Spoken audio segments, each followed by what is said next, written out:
episode 35. Are you ready for episode 35? The broad context is how to live long and prosper. We've moved into accelerated learning as an example of Covey's habit of sharpening the saw. And now we're focusing on speed reading. And today is the best portion ever. Probably the only thing you ever really need to know about speed reading if you don't want to make much effort. I'd like you to imagine that in front of you is a giant book. I need to look at my camera monitor here to work out whether I'm going the right way. That's right, I've got to do the opposite. Thanks for bearing with me there. So imagine, giant book here. How does your eye move when you read? And what I'd like you to do is take your finger, nobody's watching, and move your finger in the way that you think your eye moves when you read across that giant book. I'll just wait for a minute. I hope you did something like this. Ka-ching, carriage return. Ka-ching, carriage return. Ka-ching, carriage return. Ka-ching, carriage return.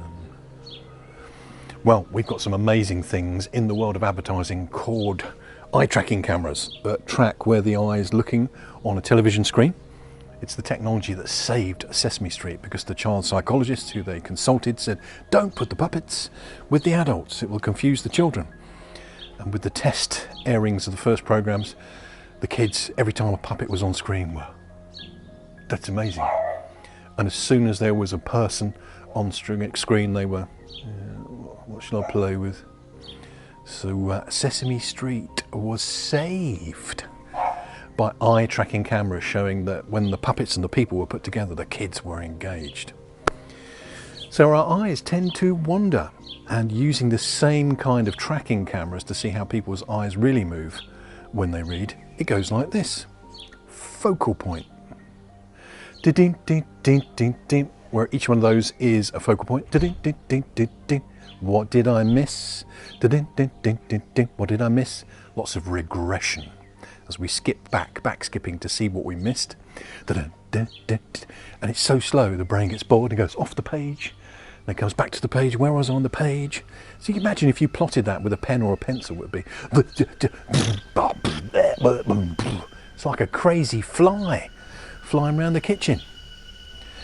My mum had this amazing sewing machine when we were growing up. And this needle used to come down to the fabric, like all sewing machines, I'm sure. And that's how your eye relates to the screen or the page. The needle goes down, we stitch a bit of knowledge and we come back. But the way that most people's eyes are moving, a bit kung fu there, isn't it? Go all over the place. It's so easy to take control. You can do it the posh way or the even easier way. Let's do it the posh way first of all. Here is a very, very posh knitting needle. I prefer on the workshops to give people a lacquered Japanese chopstick with a sharp point.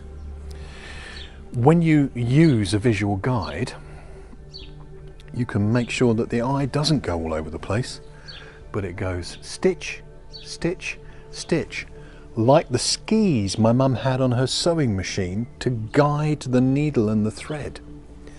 So we go guide the eye, carriage return, guide the eye, carriage return, guide the eye, carriage return, using a guide.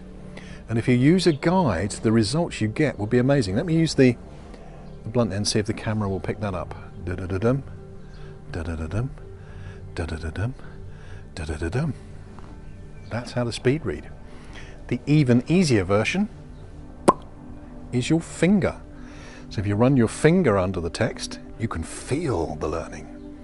You can see the learning and you set the rate that your eye will move at. I'm going to guess that you don't have an eye tracking camera. So if you can socially get close to somebody more than social distancing, here is a wonderful, fun exercise that will prove this to you. You have to get them to keep their head still. And then you say, imagine there's a great big circle between us. So they need to be as close as I am to the camera now. Great big circle between us. Keeping your head still, I want you to watch the other person's eyes as they track around that circle as smoothly as they possibly can. Probably on the camera I need to do it the other way around, like that. And don't say anything until you've had a go with them watching your eyes. What you will see is hilarious. In fact, you might joke and say, you call that a circle? because the eye goes fixation, fixation, fixation, fixation, fixation. Something very weird down here at 8 o'clock and 4 o'clock. You have to see it to believe it. And then in the second round, once you've both had a go at seeing how terrible your circles are, take your visual guide and guide them round the circle. Now, when I do this on the workshop, I've seen many people fall in love with their own visual guide. They end up watching their own visual guide in some kind of deep hypnosis. That's not the point of the exercise. The point of the exercise is to look at their eyes as you guide them around the circle. And what you will see is nothing short of miraculous. So I was feeling a bit Harry Pottery today with the visual guide. Rather than that excrucio or whatever the horrible curse is that they do, maybe we can have the speed reading magic. Accelerato! Accelerato! And accelerate your speed reading. Hope you enjoyed episode 35. If you can read quickly with less eye strain, because that helps your eyes, less headaches, less tiredness, whoa, it's amazing. More comprehension. The benefits are going to stack up in terms of productivity and feeling well. Hey, you might even feel like you're living long and prospering.